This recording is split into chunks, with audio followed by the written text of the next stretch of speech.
Same as the case of X being banned in Brazil.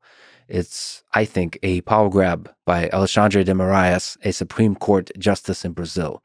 He ordered X to block certain accounts that are spreading quote-unquote misinformation. Elon and X denied the request.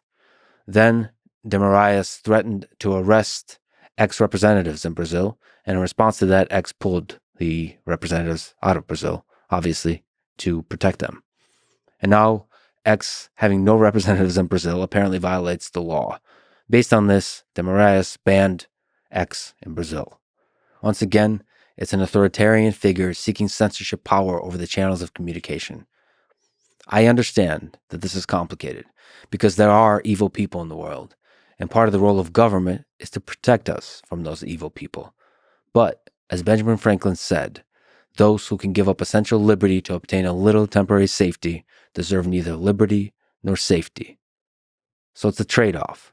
But I think in many places in the world, many governments have leaned too far away at this time from liberty.